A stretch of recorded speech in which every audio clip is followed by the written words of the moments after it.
ప్రేమ అంటే భయ్యా ఒక అమ్మాయి మనం మెసేజ్ చేయాలని చెప్పి ఫీల్ అయిపోవడం, ఆ అమ్మాయి కోసం ఎదురు చూడడం, ఎప్పుడు కలుస్తాం ఆలోచించడం, ఇప్పుడు అమ్మాయి కోసం ఆలోచించడం, ఇక్కడే మనకు అయిపోతుంది మన ప్రేమ అంటే.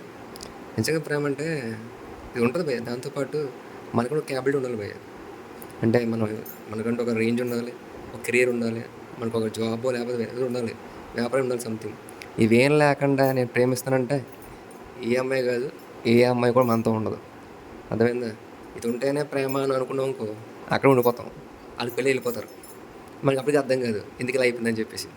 సో నా మాటని ముందేమో ప్రయత్నం బాగా సెట్ అయిపోయి నీ దగ్గర బాగా డబ్బులు ఉండి మంచిగా ఉన్నాం అనుకో, అప్పటికి రాలేదు ఇంక ఎవరొకరు.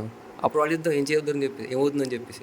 కానీ ముందే ఇక్కడ ఆగిపోయాం అనుకో, ఏమీ చేయకుండా అక్కడే ఉండిపోతాం. లైఫ్లో ఎప్పుడు ఎదగవు. నా మాటని ఏమైతే ఉపయోగపడద్దో దానికోసం ప్రయత్నించు. తర్వాత అన్నీ దగ్గరికి వస్తాయి. అవన్నీ మానకుండా నాకు మెసేజ్ చేయలేదు, నాకు కాల్ చేయలేదు, నాకు కనిపించలేదు ఎందుకని. కొంతకాలం మాత్రం బాగుంటుంది, తర్వాత బాగోదు. ఇదంతా ఎక్స్పీరియన్స్ చెప్తున్నా, మోటివేషన్ కోసం కాదు. నువ్వు మోటివేట్ అవుతావు అవ్వవు నీ ఇష్టం, కానీ చెప్పేది విను, ఉపయోగపడద్దాము నీకు. కనీసం ఇక్కడ సక్సెస్ అయిన ప్రతి స్టోరీలో కూడా ఏదో ఒక కెరీర్ ఆప్షన్ బట్టి సక్సెస్ అవుతుంది ప్రేమలో, లేకపోతే సక్సెస్ అవ్వవు.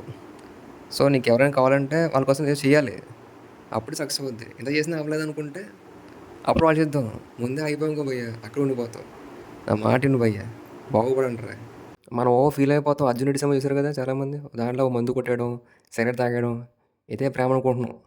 అర్జున్ రెడ్డి గారికి ఇల్లు ఉంది, బంగ్లా ఉంది, కారు ఉంది, ఆడ డాక్టరు, ఆడ హానెస్టీ అనే పాలసీ ఒకటి ఉంది.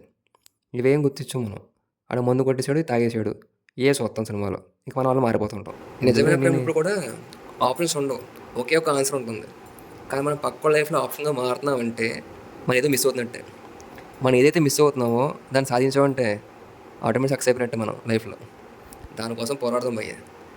నేను కూడా ఈరోజు స్టార్ట్ చేస్తున్నాను, అందరూ కలిసి పోరాడదాం, బాగుపడదాం ఇప్పటి నుంచి అయినా సరే. కనీసం రాములోని కథ మనకి ఏం చెప్తుందంటే, కష్టాలు రాకూడదు, అన్ని సుఖాలే ఉండాలి అని కాదు. ఎన్ని కష్టాలు వచ్చినా మనకు ఒక తోడు ఉండాలి.